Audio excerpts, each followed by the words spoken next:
about 5 minutes before the service starts, so here are some church-appropriate dance moves you can do whenever the Spirit moves you. So get on up and let's sweat to some scriptures. Or maybe not, or just let's go. Here we go. 1, 2, 3, 4.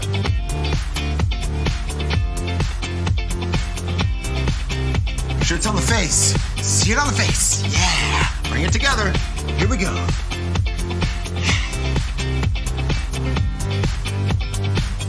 Let it go.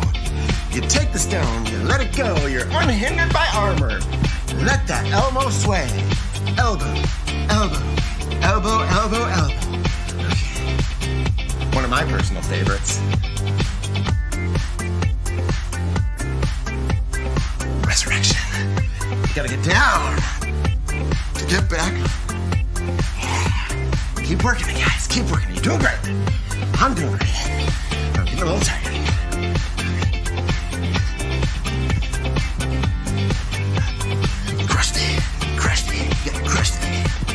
We gotta stomp hard, stomp hard, stomp hard. You're crushing it, crushing it, crushing it.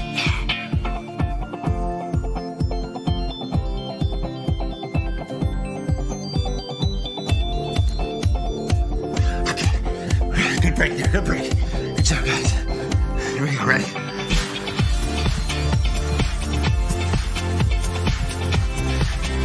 Get that whip going. Scare those tax collectors. Those merchants. Yeah, those merchants.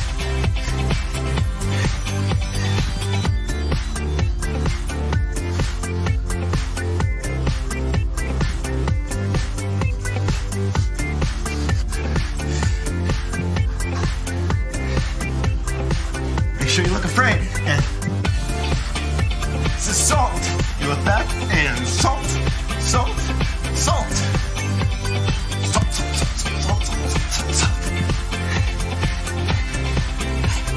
Oh boy, I come getting you.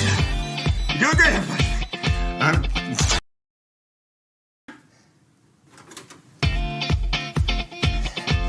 Hey everybody, welcome to church.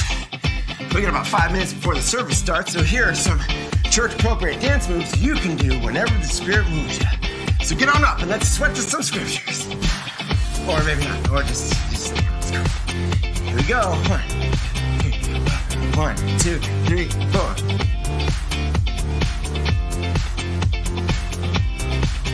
Make sure it's on the face. See it on the face. Yeah. Bring it together. Here we go.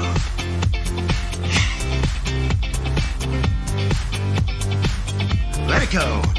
You take the stone, you let it go. You're unhindered by armor. Let that elbow sway. Elbow, elbow, elbow, elbow, elbow. One of my personal favorites. Resurrection. You gotta get down to get back. Yeah. Keep working it, guys. Keep working it. You're doing great. I'm doing great. I'm getting a little tired.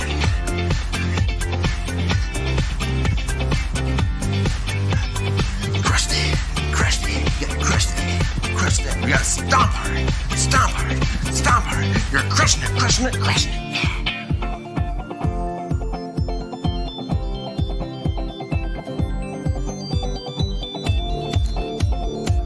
Okay, good break there, good break. Good job, guys. Here we go, ready?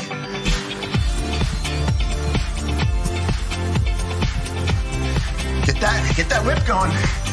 Scare those tax collectors. Those merchants. Yeah, those merchants.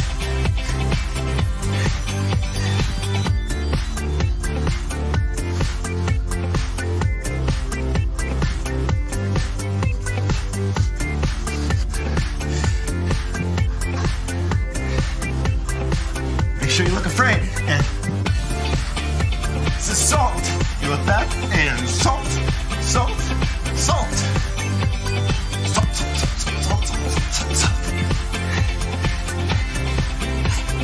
Oh boy, I come getting you. You're doing great, everybody. Almost. Okay, I can do all things through Christ who strengthens me. 2 minutes, 30 seconds left. Here we go. Hold together. 1, 2, 3, 4.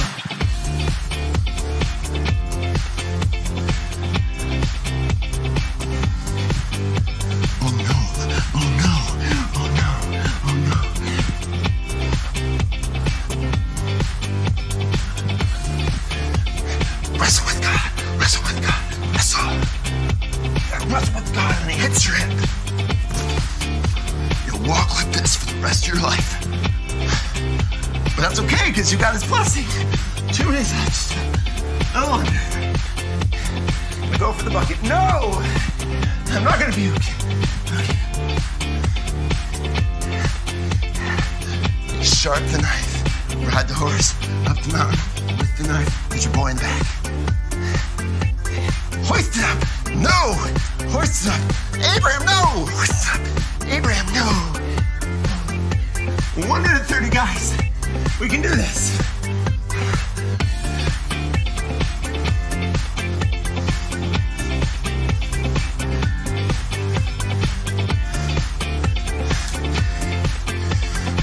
Okay, this one's important. The meekness is important. All right, 1 minute, guys. We're doing great. Keep it meek, but then watch this. This is not meek. Coming at the end with swords. Swords. Come down the enemy. Flame them dead. Flame them dead. Flame them dead. Whew. Whew. Yeah, there. You do it. This one's important too. We're sowing the seeds. Here we go. Sowing. Make sure you hit that fertile ground. Stay away from the ground.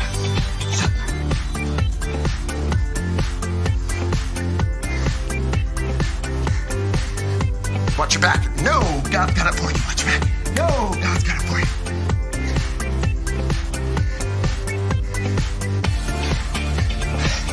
I don't know much more I can do this. You're gonna have to take it for me. On the last push. Literally. See, I'm 10. 14. Left another. 20. Okay, guys, we don't have to start. Let's just start the service. Hey, good evening, everybody. Welcome to Lockdown Life. I hope you enjoyed the fact that we had that lovely countdown twice. My bad. Totally my bad. I was my phone went and I was just chatting with Richard and I took my earphone out, and when I did, it paused the video, so we had to start it all over again. So I hope you enjoyed that fantastic countdown video. Some great dance moves there. I hope you pick some up and you're going to bring those next time we're in a room together. Looking forward to seeing those, I think, or not. Anyway, welcome to Lockdown Life. Tonight we've called this session Budget or Bust. You had a great session a couple of weeks ago with Dom and Richard looking at minimizing your life, and tonight we're looking at how you can manage your finances better, how you can, we don't want to go bust, we want to be budgeting. So budget or bust, I think we're going to choose budget, hopefully. We've got Richard in tonight who's going to help us with this. I'm going to asking him a few questions, and he's going to be leading through some ideas that he's got around managing our finances well. So we're going to invite him straight into the chat. So please put your hands together and welcome the one and only Richard Garton. Woo! Hey Adam, how are you? Yeah, good. How are you doing, Richard? I'm good, thank you. I'm good. Love that intro. Yes, twice. You liked it twice? Amazing. Yeah, your background there, Richard, your backdrop is looking beautiful. Nice. What color would you say that is? Like a lilac, maybe? It's a lilac. It's a soft lilac. It's a nice lavender for those of you who are thinking about going to bed soon. This is the look right over here. That's right. I mean, sadly, it's just a wall, actually, and I can just touch it. There it is, right there, nice and close. Yeah, but it looks beautiful, and it really sets out your eyes, you know, and it just brings out. It's this. I'm trying to bring more of my beard out. I feel like I need to start buying white hoodies just so that it emphasizes what's actually going on here. Just this look is what's happening. It is, and yes, that's good. That's really. Yeah, we really need to get close up on that, don't we? Let's see if I can just pull you in a bit closer. There we go. Look at that. Isn't that a wonderful thing? There's a little bit of grey going on there, Richard, mate. I mean, it's actually quite a lot of grey going on there. That's why I have this really soft complementary lighting. I think I'd like to see the light actually on your grey, so it makes the grey glow a little bit lilac-y. Well, I mean, you don't want to put any kind of black lights on this. I don't know how clean it is. That's part of the issue going on here, Adam. We don't want to bring it out too much. You don't know where this is going to end. Amazing. So budget or bust, Richard. We're going to be getting some great financial, I don't know whether you'd call it advice, but just some tips, some hints, how we can manage finances better, right? Yeah, absolutely. Absolutely. Really, really excited. Excited about the series we're in, Just Jesus. Yeah. I think it's such a great series.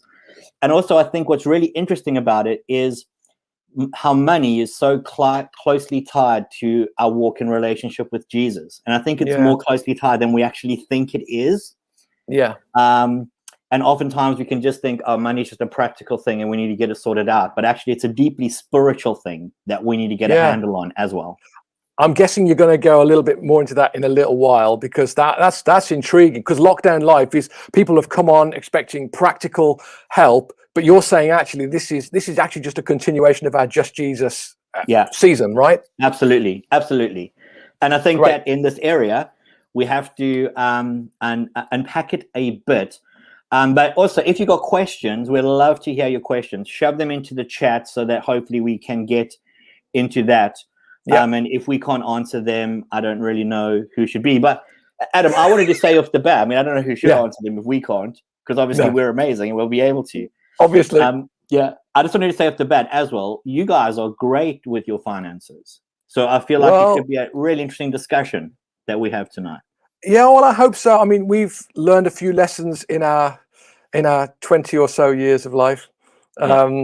Or 30 or 40 or close to 50. Yeah. And no, we have, and we've made a lot of mistakes. Oh yeah. And obviously we're living in the fruit of learning from many mistakes. And I would hope that maybe between us we can share some things that we've both learned to stop people having to learn from their own experiences. Absolutely. It's much easier to learn from other people's experience, right? Absolutely. Right. I totally agree. To start us off then, I know when we were talking earlier, you talked about not kind of a disclaimer, but you wanted to say off the bat, you wanted to not apologize as such, but to make a statement, really. Yeah, I think that money is a deeply personal thing. And so there's a very good chance that you're going to be offended tonight. Somebody somewhere at some point is going to be offended. And I probably Welcome to church. Yeah. Yay. And what you call offense, me and Adam are going to call conviction. So what we're really trying to say is that if you feel offended by something, there's probably a good chance you need to really think about that, because it's hitting some kind of nerve, or it's throwing up something that's making you go, okay, this is making me feel a little bit angry. And normally that's because it's something that's a little bit out of kilter in my life. And so we're not going to try and avoid offending you tonight, because we're talking about money, and money's offensive. Like it is, because you're telling, we're going to be getting into it. And some of the stuff you're going to maybe like, but some of the stuff people won't like. So, it is. Money's deeply personal, isn't it? Jesus made that great statement, where your treasure is, there your heart is. People feel so connected to their finances and their wealth. And when they feel like somebody's actually getting at them, or whether they're getting at themselves, it's really deeply personal. Yeah. So let's get on with this offending Great. then. Let's do Richard, it. Where do you want to start this evening? Is there anything you'd like to attack straight off the bat?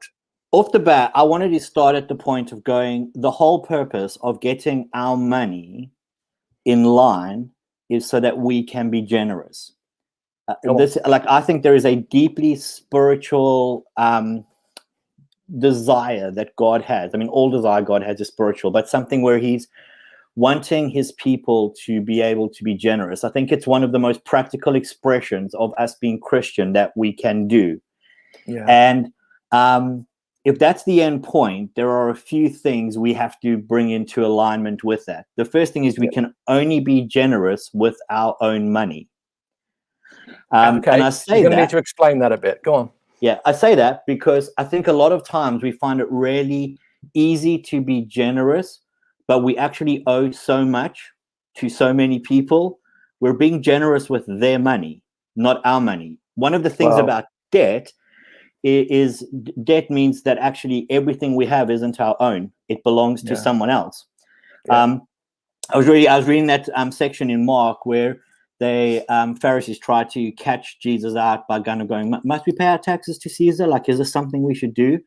Yeah. And Jesus makes a statement where he says, give to Caesar what's Caesar's and give to God what God's. And I think that we've kind of reduced that in our thinking to the simple idea of make sure you pay your taxes and make sure you tithe.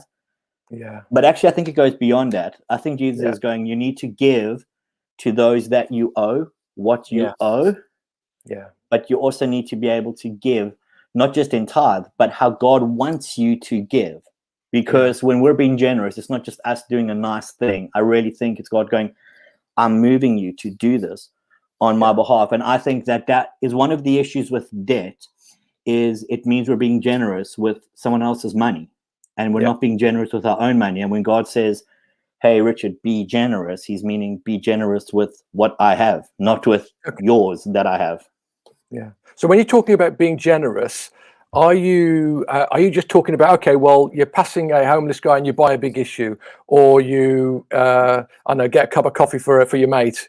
Is that what you mean by being generous, or are you thinking bigger than that? I think it's bigger than that. I think that I think it is that. I think you're right. Like, it is getting a coffee for your friend if you can, or helping out a homeless person if you can.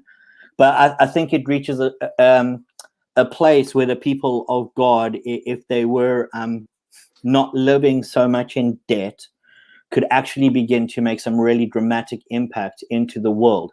What if one of the maybe single parents at Sunny Hill who's struggling to get their car fixed, what if, because we've got our finances sorted out, we could look at them and say, hey, I can get your car fixed for you? That practical gesture can actually change their life. It can change the wellness and their well-being. And actually, during even in lockdown, what happens if your neighbor is struggling to buy groceries because they've lost their job? If your finances are in order, it gives you that possibility to go and say, hey, don't worry, we can cover this month's groceries for you. Like, we can do this.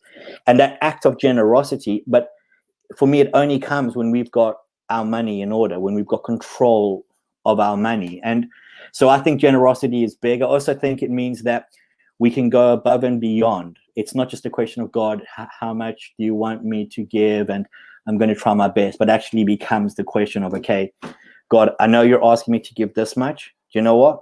I'm going to give this much.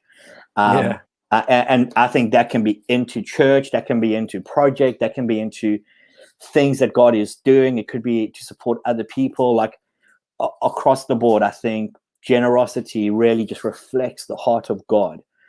He lavishes on us so much, yet we struggle to lavish on others. And I think it's because most of the time we're in debt. Yeah, I mean, there's that obviously well-known biblical axiom, isn't there? It's better to give than receive. It's more blessed to give than receive. And, you know, we all know it, but perhaps we all say it, but being able to give out of abundance, you know, and when, you know, and obviously you can do that in many ways, but one of the ways you can do it is with your finances, and it's and the blessing that's in that, the reward for doing that, seeing a need and being able to fulfill it for somebody is actually mind-blowing. When you're in a position to do that, when you're not in debt, it's just a great position. And this is where I wanted to go after with that, is one of the big issues we have. I get this all the time. I get that this is your bank balance, but this is then how much you have to spend. And I've been kind of thinking about this quite a bit. One of the big issues we have is so many of us live in our overdraft, which is debt. And it's something we don't like to talk about, but actually living in our overdraft means we're always owing the bank. So before, when our money comes in, it's to clear that overdraft. And then most of us live in a way that then keeps pushing us back into our overdraft. And it's really deceiving, because the bank's communicating to us as if this is how much you have to spend. But this is your actual balance. But then your available balance is way bigger. And I think that when we live in that way, we're not really controlling our finances. What we're just hoping for, as long as I don't max out my overdraft, I'm going to be okay. I had a point in my life where I'd phone the bank and try and get them to increase my overdraft. More been there. It becomes like you're just carving out more and more debt, and hardly ever do people phone and say to the bank, "Hi, can you please decrease my overdraft?" Like, that conversation, if you ever try to have it with your bank, is a near impossible. They're like, I think you're getting that wrong. But I would really be encouraging people, like, look at your finances, and we'll get into some practical things quite soon. But if you're living in your overdraft, you need to make this one of the things you begin to look and go, I'm going to get out of living in my overdraft. I'm going to absolutely live on what's mine, not what's the bank's. Yeah, I mean, we've definitely been there. I remember it ourselves, when you're increasing your overdraft, or you think, oh no, the overdraft is this much, and if it's not, if obviously I put my wages in and it's gone down again, I'm just back in credit again. Yeah. But then over the course of the month, it goes back over again, and now we hit the limit of our overdraft. So I'm just going to borrow a little bit from this credit card to put back in the bank, and I'm moving money around now. I'm moving debt around because this credit card gives me 6 weeks to pay it off, and just the stress and the tension of living that way is horrible. And so if somebody's in that situation right now, Richard, somebody's there and going, I'm there, I'm in the red, I'm owing the bank, I've got a bit on my credit cards, what can I do? How would you advise them to start making the step to get out of that? So for me, I think that there are a few practical things you can do. The first one is you need to look at your bank account. It sounds so simple, but the amount of people who even right now, and maybe if you're in the chat, I'd love to know, right now, without looking at your bank account, do you actually know how much money is in your bank account? If you do, put a thumbs up in the chat. If you don't, can you do a thumbs down? Is there a thumbs down emoji? I don't even know if there is. But put one into the chat, because I think for most people, we live in this idea of what I think I have in my bank rather than actually I know what I have in my bank. And so like the first really practical thing I tell people is begin to get it into your bank account.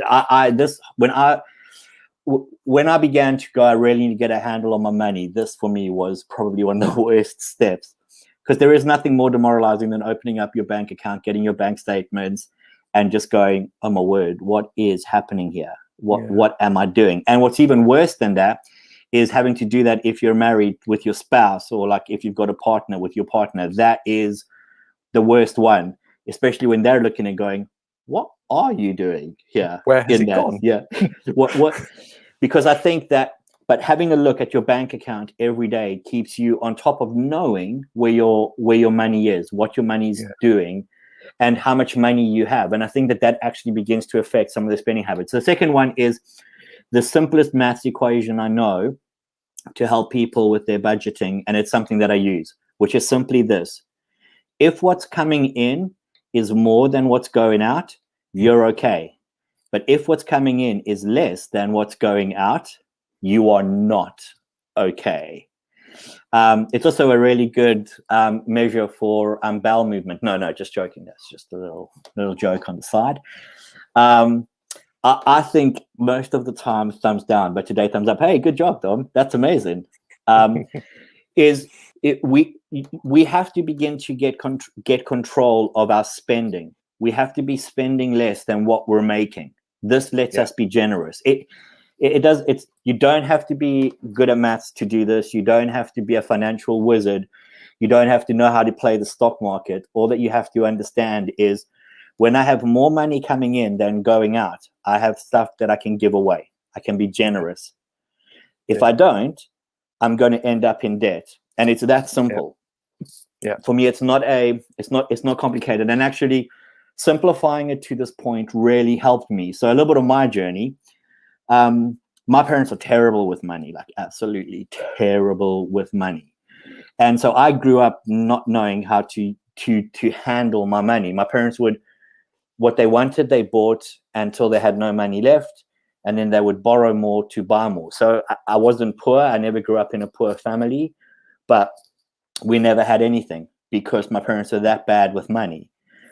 Charmaine's parents are really amazing with money.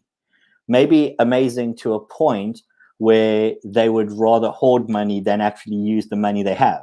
And so I think on both sides, really, really terrible. At this point, do you want to greet your parents and your parents-in-law just to say hi on the chat there? Hi. Love you. Good to see you. But I think what began to happen is my approach is, if I've got it, I'm going to spend it. And very quickly that approach kind of racks up debt so quickly. Like, if you're going to give me a credit card, I'm going to use it. Why would you do that? If you're going to give me an overdraft, I'm going to use it. And that rack up of debt means you all of a sudden get kind of caught out where you're sitting around looking at it and kind of just going, how do I begin to deal with this? And so I had to find a simple way to understand money that wasn't complex. And a lot of like budgeting stuff I looked at, all great, but you have to like track this, and at the end of the month take these statements and compile it. And I was just like, there is no way that I can do this. And so the simplest thing that I had in my head was, as long as I make sure that there's more coming in than going out, I'm going to get out of debt. And that brought me to a point.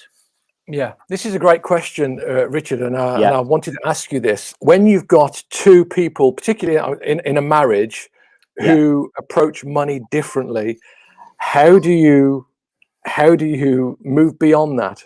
How do you get to a point where you can agree? And obviously, I know what my journey's been, because I think we were kind of in a similar position to you. I guess I'm more of a spender, Fru is more of a saver. Yeah. It's kind of similar to you. But what would your advice be to somebody who's in that position? So we spent a lot of time talking about it. That was the first thing. So really kind of trying to understand our approach to money and how much actually our parents' approach to money affects our approach to money. Yeah. And so we spent quite a bit of time talking about it. The other thing that me and Tremaine did a lot, not just talking about it, is we began to do our finances together. And this is the worrying part when you start doing that. Because if you're like me and your wife's really good at money and you're not, a lot of the conversation and pain isn't going to be directed in her direction, but way more in your direction. But beginning to actually talk through began to create a better approach to our money, where we began to find a middle ground. And one of the practical things we did was putting together a joint account. So we don't have a separate account. We have one account, and all of our money goes into that account, and we can both access that money. We can both look at that money, and we can both know what's going into that money. It's an interesting level of accountability that rests inside of that, but also it means that all of a sudden what you have is both of yours and not just your own. And it creates this kind of conversation that in the beginning was quite painful, but slowly became more and more healthy. And then the other thing that we did outside of that is we began to hold each other to account. So we began to, every time we were going to spend, we would make sure we've informed each other. And that's just become kind of a rhythm and habit now that we have, where we just telling each other, this is what we're doing. And a lot of times for me, that became really helpful, because all of a sudden I'd really go, do I really want to tell my wife that I'm wanting to buy that? And at that point, it's like, actually, I don't really want that conversation. It's easier not to buy it. Let me just save myself a little bit of pain. So I think going on the journey with your spouse, discussing it and doing it together is one of the key ways that you begin to carry this together. And if you're in debt together, it's both of your debt. And you both need to come into that and go, okay, what are we going to do to get out of it? Great. Yeah, you have to own it, right? Yeah. I mean, going back to something you said slightly earlier, about getting your spending, making sure that what comes in is more than what's going out. I think for so many people, and at the risk of being offensive, as we prepared you for at the beginning, as a risk of offending people, I think so often people feel like I just need to be earning more. Yeah. When actually the reality is you just need to be spending less. So good. And that's the difficult journey that I think anybody who becomes sensible with money has to go on and learn. Actually, it's not an earnings issue, it's a spending issue. And the issue is society, advertising, the internet, Amazon, everything is gearing you. Facebook is all the time trying to get you to spend more, telling you, okay, well, your life will be so much better if you just get this. And we lap it up, don't we? We believe it. And actually what we need to do is be really sober about it. And what I've discovered from my dealings with people when I've been giving advice and talking to people about this is actually you can trim it down quite a lot and still have quite a good quality of life. And in fact, your quality of life doesn't really go down because So good. you're now looking forward to being debt free. You're working together if you're in a family or in a relationship, or if you're just on your own. You're looking forward to that day when you can say, I've got rid of my debt. Yeah. And there's something amazing about that. Absolutely. Which, go on. Yeah. No, go for it. I was going to say, there are a couple of questions that I think probably be good to bring up at this point. Sure. Adam Clark says, can you be generous with what you currently have in faith that God will provide what you need in a few months? So if you've got it now, can I give it away expecting God to provide what I need later? Yeah. So I think that there is a biblical principle about that. And I think that a lot of times what we do, though, we approach it wrong. So being generous shouldn't be for the return from God. Being generous should be because actually God's driving us and telling us we should be a generous people. Yeah. And even if God gives us nothing back, that doesn't stop the fact that I should still be generous. Yeah. And I think a lot of times we think, cool, if I give away this much, will God give me more? But I think when we have the right heart, something happens in our generosity that somehow, and I don't know how this works, I just know it does, opens up the storehouse. The more generous that we are, and the more generous that me and Tremaine have been, it feels like the more money we have. Now, in reality, if I look at my bank account, I don't know if I do have more money, but it definitely feels like I have more money. But I know that what their generosity has done for me, it's changed how I spend. And it's changed what I'm spending on and my approach to spending. So I think you can. I think if God says to you, give away all of your salary next month, there is an obedience in that should be followed, and God will provide. I just believe that to be true. But on the flip side, I think that if you're looking and thinking, well, if I give away all of my salary, maybe God will give me 4 times my salary, you've already started in the wrong place. And you need to start just in that generosity. So I absolutely do believe God will provide. And I've seen that happen in my life.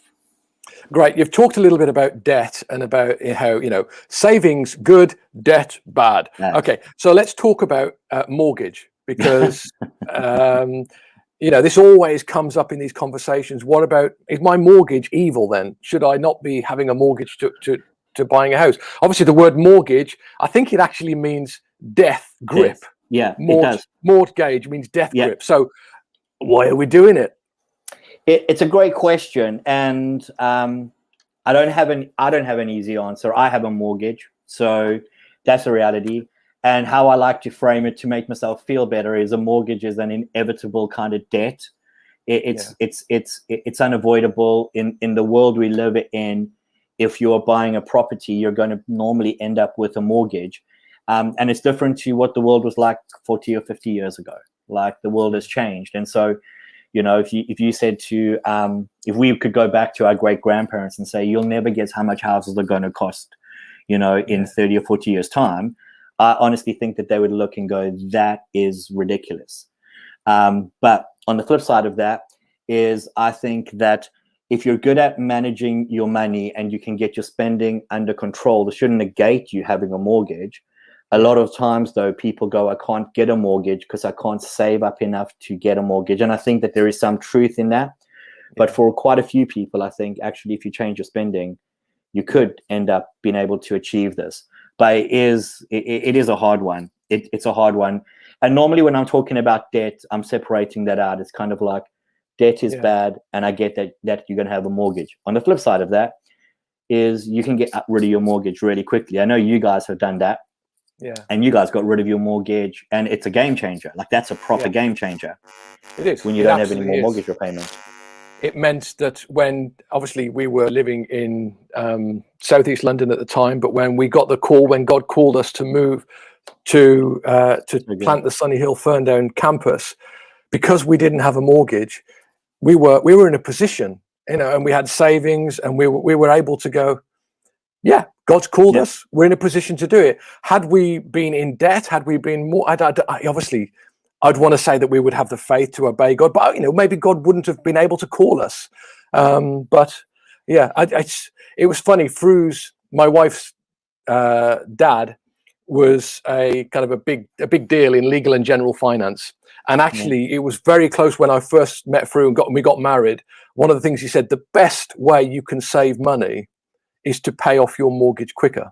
Yeah, it's And he great. was like, okay, yeah, and he explained what he meant by that, with all the interest that you end up paying on a mortgage over time, the compounded interest, many tens of thousands, sometimes running into the hundreds of thousands. Actually, if you can pay that off, even 1 year, 2 years, 3 years early, it's a game changer. So but good. I think it was a game changer for us. I think I was some great advice there. Yeah. And some great tips about spending less. What does it mean practically? What does somebody need to do? Somebody's in this position now. What do they need to do tomorrow morning in order to start this process, Richard? Okay, cool. So the first thing that you need to do, save £1,000. Like, save £1,000 in cash. Go on, say that again. Save £1,000 in cash in your house. Before you pay off any debts or anything. Save £1,000 in your house in cash. This is for me this revolutionized so much for me. By saving £1,000 in cash in my house. So right now I have £1,000 in my house in cash in an envelope. You've got it in your house. Hold on. Seriously? Entertain the people. Fetch it. Go on. All right. Now that's interesting. So Richard is saying, before you pay off your debt, before you do anything else, you should try and save £1,000. I think I know where he's going with this, but to have it as cash in your house, I mean, do you think he keeps it under the mattress, in the kitchen drawer, under the knives, maybe, or under the forks? Actually, I'll ask him where he keeps it, because the next time I'm visiting him, I may go into that room and just see. Yeah, Dom is saying Richard's got £1,000 in his house. Adam Clark, should we go to Richard's tonight? I think I've got my balaclava ready. I think we're ready for that. Okay, so there it is. So seriously, you do that. So we saved that. Now, literally, we did it by putting away 10s and 20s. Like over a period of time. I mean, don't come and rob me, because I see you're all thinking it now in the chat room. This means that when we have a crisis, we don't need to go into debt. We can begin to actually deal with the crisis. That's great. That's really great. And it sounds an impossible thing. And honestly, when I started, I thought that this was impossible. It's not from my overdraft, Adam Clark. That's funny. I thought that this would be impossible. For me and Tremaine to have had this, like at one stage, I was like, there's no chance that this is possible. But just slowly taking it over a couple of months, firstly, it was a lot quicker than we thought it would be, which was really scary. Secondly, all of a sudden I was going, I've got £1,000. Well, I can tackle the rest of my debt. If I can do this, I can do these other things. It also meant that if my car needed an MOT, if my dishwasher broke, if something needed a repair, what I'm not doing is stressing and going, no, I'm going to have to go and get, some kind of loan to try and fix it. I could literally go and fix it and get it all sorted out. And then all that we began to do is, if we use some, just begin to top that back up. So we, now the scary thing is I think that since doing this, I don't think I've touched this. So we have it and it sits there. Now, this is really important if you're married. This makes a massive difference in the conversation with your wife or your husband, your spouse, because it's all of a sudden we're okay. We're okay. Yeah, I know. I get that. And that level of safety, especially for me and Tremaine, was like, wow, this is a game changer. This was a game changer for us. And I believe everybody can do this. Like 100% believe, even if this takes you a year, I believe everybody could save £1,000. I would love to see that across Sunny Hill, everybody £1,000 in their house in cash in an envelope hidden away. And then we're all visiting, right? We're just going to do a little crawl around everybody's house. So why not put it in a bank account? As Danny's asking, where it's safer and it earns interest. I think it's a great question, and I think that is it's a really, really good point. The reason why I don't do it is because I find it easy to transfer money across bank accounts, and it's a practical thing for me. Is if I go on and I go, it feels a little bit light in the bank account. Let's just transfer a bit across, and all of a sudden, this is used. Where because it's locked away and it's in a safe, that when I beep the buttons, my wife can hear it. It means that I'm not just going there to go pay a pizza out of this, because it's like, what are you doing? Mm-hmm. But it also means that I've got that, and I know that it's there, and no matter what's going on, I go, if something breaks, hey, we're good. If we need to get something in a crisis, we're good. Now, for my experience is this, is people who are good at money probably go, I've got way more than this sitting in another bank account that I can access anytime, and I don't touch it. And I think that's why they're good with money. For most of us, we need to go, what are the practical things that are forcing me to be good with money, because I ain't good with money. This would also be one, cut up your credit card. Just cut it up, like literally as you can, get rid of it. Yeah. People who are great with money are also great with credit cards. People who are terrible with money will be killed by their credit cards. I was speaking to a couple ages ago, and they wanted to really get their credit card debt under control. They gave me their cards, and I held on to their cards. I think I held on to their cards for nearly a year, something like that. And I just had their cards. The crazy thing is that what they thought was insurmountable debt to pay off, they paid off all of their credit card debt by just not having their cards physically in their wallets. Yeah. So is that the next? So you've got the £1,000. Is that the next step then? What would you say was the next thing? Next step. So you've got your £1,000. The next step, work out exactly what your outgoings are. Literally just make a list. My mortgage or my rent is this. My food bill is this. My direct debits. List out all of your direct debits. Yeah. This will include your debts. So how much are you having to pay off on this and whatever it is? You have to have a knowledge of your money. Like, this is what I owe. This is what I make. And then go, how much do I bring in? Not how much do I think I bring in. How much do I actually bring in? And put all of those figures down. Oftentimes, I think for people, they perceive themselves making a lot more than they do. And so really what it is you go, okay, now this is everything going out. This is everything that's coming in. Is what's coming in smaller or bigger than what's going out? And if it's smaller, normally there's only one or two things you can adjust in what's going out. And it's going to be your food, and it's going to be your entertainment.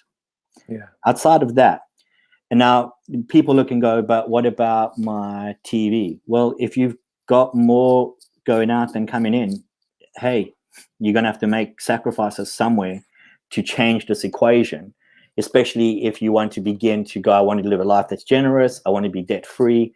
I want to really be like, you're going to have to change the equation. But normally it's changing our food. And I think that we have to ask some really hard questions. It's probably tied to what Charlotte's asking. Yeah. I think that there is nothing wrong with luxury or non-essential spends if you can afford it. I think oftentimes we do a lot of spending that we would go is definitely luxury and non-essential, but we view all of it that we need to do it all. And I think what we have to do in that is begin to look and go, actually, what's something that really adds value, and what's something that I just do because I think that I should have the right to be able to do it. Yeah. Oftentimes we live like millionaires, even though we don't earn millionaire type money. Yeah. Yeah. We shop at places that millionaires shop at, when actually what we should do is shop at places where we aren't, which is more applicable. For example, Richard, go on. What do you mean there? For example, I don't believe that the bread I buy from Lidl tastes any different to if I bought bread from Marks and Spencer's. Okay. I do know that if I compare the baseline to these two shops, I'm saving a lot more at Lidl. Now, a lot of people may kick off about it, and that's okay. But I think oftentimes we think I need to shop here because I'm getting something better. We all know it's a marketing ploy. We all know that it's not true, but we all buy into it. And what we end up doing is going, I've kind of earned the right to shop here rather than actually here. Now, I say that as a complete hypocrite because then there's other things. I'm gonna call you on that, and I'm glad you recognized the hypocrisy there, because you're a big one for spending well, aren't you, for buying good 100%. items. Go on, tell me about that. Buy better to buy less. Like, this is a little mantra: buy better to buy less. The reason why is if you buy better, you're going to buy less of that product, you're going to use it more often, and it's going to last you longer. I don't believe this is kind of true always with food, but definitely with a lot of items. So some people look and go, or even clothing, buying better built clothes, better type of clothing actually ends up at a point where you look and you go, I have these jeans, and I love my jeans. Before I bought these jeans, I had about 14 pairs of jeans because they were never quite right. I would always go and buy bargain-based jeans. You go to Sainsbury's or you're at Lidl or you're wherever, and it's like, oh, cheap jeans. Let's go there. Yeah, little Middle jeans, and you know it's going to go really horrible. And so you'd buy these like really, and they never fitted right, and so you'd always go get another pair. So over the course of a year, I was spending huge amounts of money on jeans.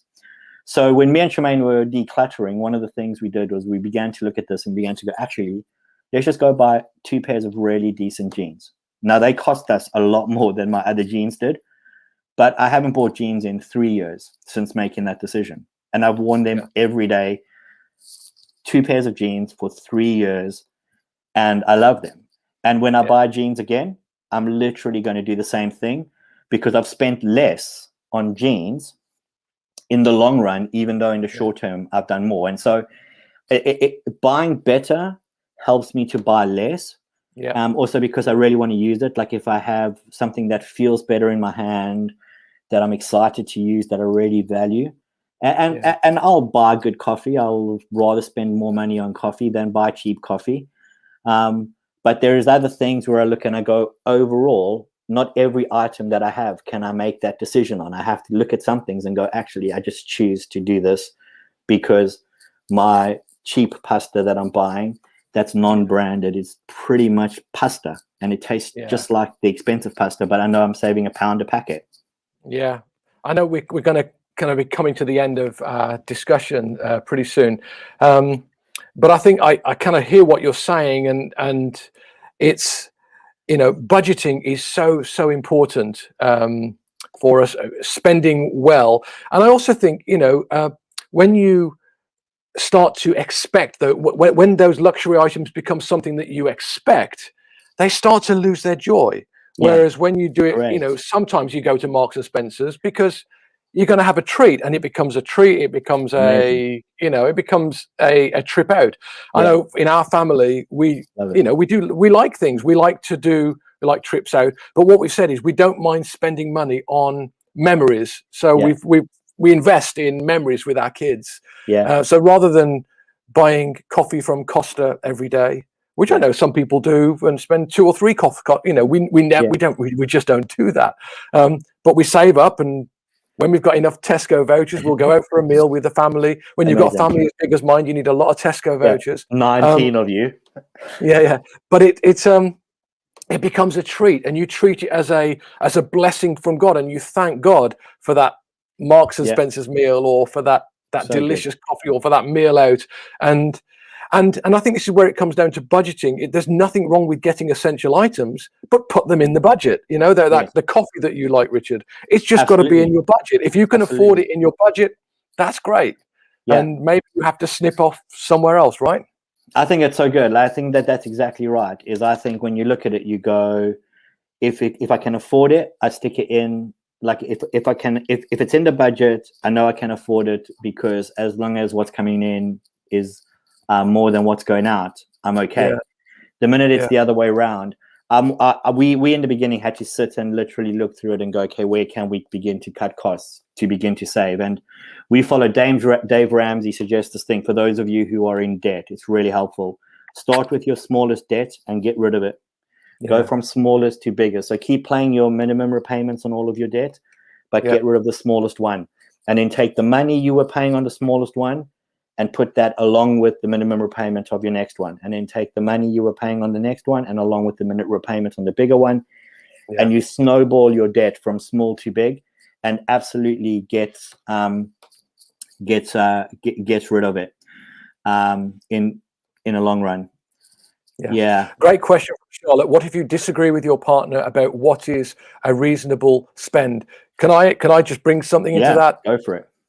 I think if you disagree, always err on the side of no, would be my advice. If you disagree, obviously you need to talk that through, but if you don't both agree, then the answer is probably no, unless you can kind of get to a point of agreement. What would your advice be different? Same as yours. Nope. Same as yours, Adam. And what we did is we had to get really brutally honest. And for a lot of couples, it's really scary. I had to look and go to Tremaine, you are way better at this than I am. So I need you to take the lead here and I need to follow.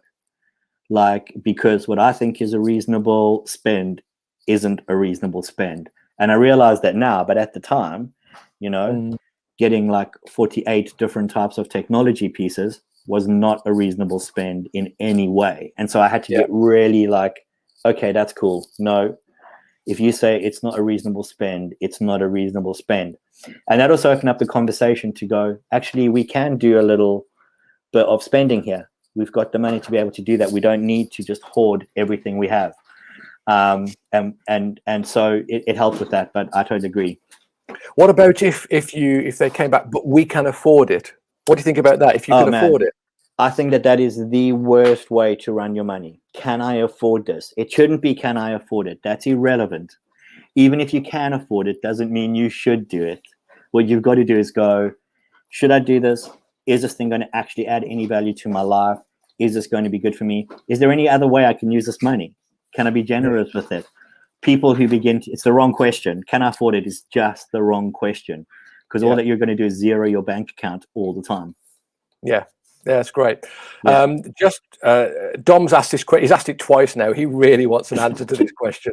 If you have some money, is it better to save it or invest it? Firstly, Dom, I'm surprised you've got money to save or invest, so that's a win. Well done. The reality for me is really simple, is people who are good with money are really good with investing their money. People who aren't that good at it and probably should first save. And once they've got some saving, then begin to look into the investment pot. I think a lot of times what we're trying to do is we're trying to use investment to increase our pot really quickly, outside of actually looking and going, what I need to do is I need to begin to build a discipline of saving into my life. Yeah. And so I know people who do invest and invest really well, but nearly every person I can think of who's doing it well is already really disciplined in their money. They've learned lessons early on. And I think that is really what you have to head out is cool. Yeah. Money is a discipline and I've learned how to do it. I've learned how to master it and take control of it and not let it drive me, but let me use it as a tool, because that's all it is. And we shouldn't be scared of money. We shouldn't fear it. I don't think that it should hold that place in our life, but how our relationship to it, we really need to begin to address. So I would say if you're good with it, saving, like investing, is a great idea. If you're bad with it, first learn how to save. And once you can save, then invest. That's great. I know we're really just scratching the surface here, and actually the questions are starting to come in now quite a lot. But I'm well aware that time is running away with us. Great advice from Ruth. You ask yourself, is it a want or is it a need? That's a great question to start with.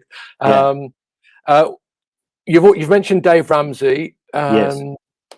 What other help is there out there for somebody who really wants to budget? Because I know there are a few books, there are a few courses, even locally. What can somebody do who wants to go further with this? So CAP is a great organization, and if you're struggling, Christians Against Poverty. If you're struggling with debt or you're really struggling with your finances, CAP is a great one to go to, and it's a really good one to just practical advice help, but also they can help you get out of debt if your debt is crippling you. They won't do it for everybody, and I know that they got a bit of a backlog, but they're a great resource and institute.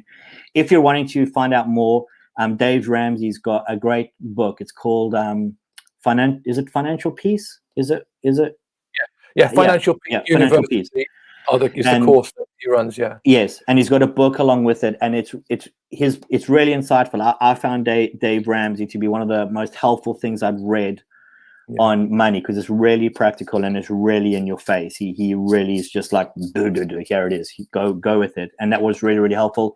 I also think that there are so many things, but to be honest, you can even talk to your bank. Like it's crazy. You can have a frank conversation with your bank about where you're at and what's happening with your finances. And oftentimes there is mechanism in place that they want to begin to really try and help you, because it's beneficial for them, for you to be better with your money than to end up just owing them a huge amount and never being able to repay it. But there's such a lot of different resource that's available. I know that you've got some things as well, Adam, like that's been really impactful in your life. Yes, I mean, we made, actually, Fru's just put it on the chat there, Gideon and JJ, our two eldest boys, Fru says we made them. We didn't make them. They wanted to do a CAP money course. Great. And it was so insightful. It runs over 3 weeks. I looked up, there's one in Bournemouth, they Love Church run it, and there's one in Fordingbridge as well, if you're more this way, that's running all the time. It's a 3-week course, 3 evenings, right, and it just teaches you how to budget, what things you should be looking out for. It will also help you to get out of debt. It was really helpful to our boys to do that. You're right, Financial Peace University, you mentioned Dave Ramsey.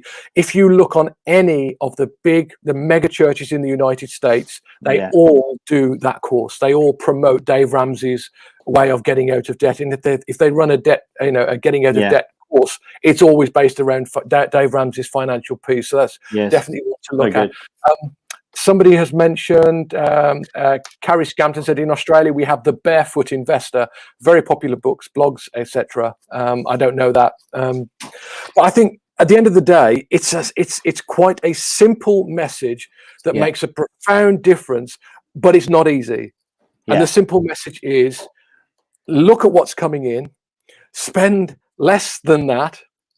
You've given some steps, save £1,000, start tackling your debt from the smallest one to the largest one, and just see the difference it makes to all areas of your relationship with your wife or husband, your relationship with your kids, your work, your health, your sleep. I mean, how many of us lose sleep over money? It's a big, big deal. Jesus knew it, didn't he? He spoke about money and wealth and that kind of and stewardship so much of the time. It's just an important thing to get right. And we've called this series Lockdown Life, but actually this is just life. Can I say this is just getting your life in order? And do you want to finish with anything, Richard? One of the things I think has been really interesting in lockdown is, for a lot of people, it's been a strange time where they could really tackle their finances. But for a lot of us, we haven't. I think actually our online spending has dramatically probably increased, because the easeability of just going to Amazon and just buying something or just getting something really kind of ramps it up. But I think while we're in this lockdown 3.0, it's an opportunity to really just stop and spend some time kind of going, I need to really get into my finances and get into what's happening in here. Because I think that when you get a handle on your finances, it frees you up to really do the things that Jesus is wanting you to do. And if you don't have a handle on it, oftentimes it will become one of the greatest hindrances to really doing the things that Jesus is wanting you to do. Because all of your time is spent serving a different master than the one that you should serve. That's so great, Richard. Okay, that's great. If anybody has any more questions, obviously feel free to get them to us somehow. You can email office@sunnyhill.church if you're struggling, and maybe we'll get them forwarded to the right people. We'll try and help you as best we can. The CAP Money course is a free course, so Again, you've got nothing to lose by doing it and everything to gain. So good. Thank you so much for your time tonight, Richard. No, thank you. It's been great. Really good. I think I told you that we should end at 8. I think we only need to end at about 8:30 or so. Sorry, 8 was totally wrong, Adam. Totally wrong. Oh, was it? We started at 7. No, you told me to end at 8. So I've been thinking, oh my goodness, we're going. We got some time still. We got some time. It's good. Okay. Well, let me just see if there's anything that we can bring in. Dom says he's got his. Okay, Fru asked the question. Yeah. What about living simply so you can give more away? It sounds like the aim you're advocating, we all live as affluent as we can afford. What about budgeting so we can give more to good causes? Yeah, I really do think that it's really hard because I'm not against people living affluently. I wouldn't want people to think that I am. What I do think is that, and this comes a lot with the declutter stuff and that whole strain of life, is that we should really only have things that we find real value in. Yeah. 90% of the stuff around me I don't find real value in. I do not find real value in this plant at all, which is why I brought it from Corf Mullen and it's not mine. I think so. I think a lot of times, like it's us looking and going, what I'm spending my money on is things that I find real value in, and everything else, I'm just being realistic in what I'm buying to ensure that I always have more coming in than going out, so that I can give more away. And there is something so freeing. Me actually made friends a little while ago where a person we know, they were really struggling, and we didn't have to think about it. I didn't have to go away and do all night prayer like, God, do you really want me to give away this much amount of money? I could literally just go, yeah, we want to help. And I don't know if God wanted me to do it or not, but I know he wasn't angry that I did do it. A couple of other resources that I've just remembered. Robert Morris's book, The Blessed Life. Robert Morris, again, great guy. He's somebody, if you read his book, he talks about giving away his home. I think he's done that twice. Giving away the home that he's lived in. You know, he's been generous. God's told him to do that. He's given away cars. He's given away so much. And he talks about, living the blessed life. So that's Robert Morris. Yeah. And another book is Andy Stanley's book called Be Rich, which sounds odd, but he's talking about, how to live your life richly, and, manage your finances and money well. Both of those guys have really spoken into our management of our finances. Dom, go on. So Dom's asking us, is there a budgeting app or technique you'd recommend? And actually there is. I would recommend pen and paper. Write it down. And the reason that I say that is that when you write it down, you're going to remember it better than just shoving numbers into an app. It's also a good process to do in the beginning, because what happens is you're going to end up looking and going, I spent how much on what? I spent how much? I got a horrifying thing from my bank, actually. And I say this to somebody who's really been working hard at this. My bank sent me a yearly, we've decided to send you a yearly pie chart on where you've spent your money over the last year. Even now, it was really sobering when I saw it, because some of it I was like, that can't be right. Yeah. And going back and actually mining through it and looking at the budgets and looking at what I've been writing down, and I'm going, wow, this is absolutely there. This is correct. And I need to change this because it's not good. And I found that writing it down, using your pen and paper, and literally creating your budget with a pen and paper. And it's really, really simple. One column should be, this is all of the money, this is all of the expenses that we have that you've written down, and you write how much each one is next to it. This is how much money is coming in. This is how much money then is left over, and then actually mapping that. And, we don't do that every day. I normally sit down once every 2 or 3 weeks, and I look through our bank statements, and I begin to map into the budget, and I begin to look and go, yep, we're on track, or wow, we've spent £50 more already on our food than we should have. That's going to have to come out from somewhere else. And so just writing it down in that kind of reflection creates a habit where I'm now beginning to think in that way. And I knew it was something I wouldn't be able to do through an app. So I'd really recommend I agree. writing your budget down. And I said the app that is helpful is your banking app. You've said it already, Rich. Checking it regularly every day, making sure you're seeing what's coming in and what's going out. The dates when things are going to come in and go out. The times of the year when the car tax, the car MOT, the car insurance. The regular bills, but they're yearly. You need to know when theirs are coming so that you've got enough in the bank account to say. Again, it's just about being a little bit more organized, isn't it? Yeah. It's not. You don't have to be a whiz with money. You just need to be a little bit more organized. And Adam makes a good point. Adam Clark is, first and foremost, the top line in our budget is always our tithe. Yeah. This is how much we give to God.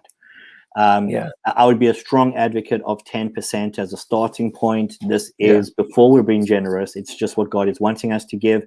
And if you pushed me hard, I would go 10% from before you pay your tax, before you pay anything, 10%. That's the line. And there's lots of debate in that, but that's kind of where I would land.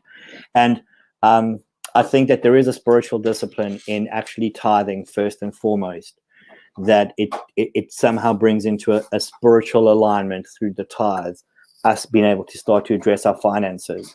Most Christians I know who don't tithe are still not really good with their finances, but it's really hard for me to know. I don't think I actually do. I'm sure they are, but I can't think of a Christian I know who is great with finances, but who goes, I don't tithe. There is just something that aligns in our hearts when we first give to God what we need to give to God. And so I'd really encourage people to make that the top line of what they're doing. Yeah.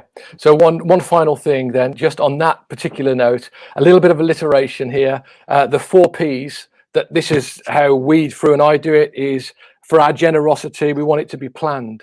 Okay, we want to be able to sit down and be able to plan to give, because we don't have debt getting in the way of that. We want it to be priority. We want to make it the first thing, particularly our tithe is the first thing that goes out. We want it to be percentage. So we, rather than thinking, okay, I'm going to give £100, in our family, we decided, no, we're going to start with 10%. That's going to be our tithe. And the last thing is progressive, so that you can increase it as you go through life. As you get better with your money, you can increase it. So planned, priority, percentage, and progressive. I think we're going to call it a day there, Richard. Is there anything you want to finish with, or should we just? No, I think that's absolutely good. I honestly believe everybody can be great at this. Everybody can get out of debt, no matter where you find yourself. I think that for a lot of us, it's a long, hard slog to get there. But you will be freer, you will feel better, your mental health will be better, your spiritual life will be better if you can get out of debt. And I would encourage you, the best time to start is right now. Get your bank statements, start looking at them, start doing the hard work, and get out of debt, man. Do it. Great. Thank you so much, guys, for joining us this evening. We've had a wonderful time with you. I hope you find it helpful. There will be more Lockdown Lives coming your way in the next coming weeks. Hopefully, Jesus at the center of all that we do, all that we are, all the decisions we make, particularly in our finances. And we look forward to seeing you or being with you this coming Sunday for our Sunday Life service. Have a great week, everybody. Take care. Bye now.